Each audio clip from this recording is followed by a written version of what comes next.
নানা নাটকীয়তার পর নিজ বাসভবন থেকে গ্রেপ্তার হয়েছেন দক্ষিণ কোরিয়ার অভিশংসিত প্রেসিডেন্ট ইউন সুক ইউল।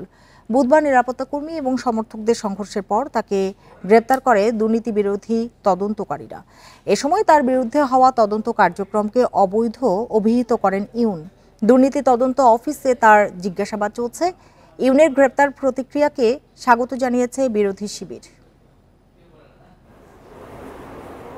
দক্ষিণ কোরিয়ায় গত ৩ ডিসেম্বর সামরিক আইন জারি করে বিতর্কের মুখে পড়েন ইউন সুক ইয়োল। আইনটি জারির জেরে ১৪ ডিসেম্বর পার্লামেন্টে অভিশংসিত হন তিনি। পরে প্রেসিডেন্টের দায়িত্ব থেকে ইউনকে সাময়িক বরখাস্ত করা হয়। ক্ষমতার অপব্যবহার ও বিদ্রোহ উস্কে দেওয়ার দায়ে গত ৩১ ডিসেম্বর তার বিরুদ্ধে গ্রেপ্তারি পরোয়ানা জারি করেন দেশটির আদালত। ৩ জানুয়ারি ইউনকে গ্রেপ্তারে অন্তত ৮০ পুলিশ সদস্যের একটি দল যায় তার বাসভবনে। এ সময় গ্রেপ্তারে বাধা দেয় প্রেসিডেন্টের নিরাপত্তার দায়িত্বে থাকা বাহিনী পিএসএস।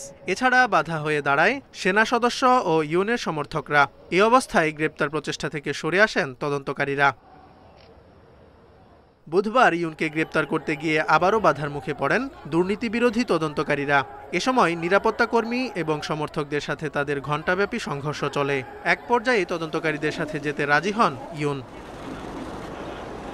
গ্রেপ্তারের আগ মুহূর্তে এক ভিডিও বার্তায় নিজের বিরুদ্ধে হওয়া তদন্ত কার্যক্রমকে অবৈধ অভিহিত করেন ইউন।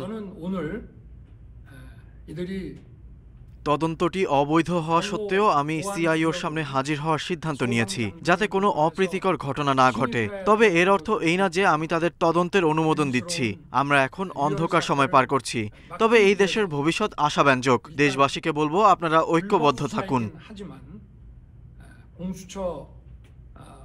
আটকের পর থেকে ২ দিন ইউনকে জিজ্ঞাসাবাদের সুযোগ পাবেন তদন্তকারীরা। এই সময়ের মধ্যে আটক সংক্রান্ত আরেকটি পরোয়ানা জারি করতে পারেন আদালত। যদি তা না হয় তাহলে ইউনকে ছেড়ে দেয়া হবে। অন্যথায় ইউনকে বিচারের মুখোমুখি করার আগে ২০ দিন পর্যন্ত আটকে রাখার অনুমতি মিলবে।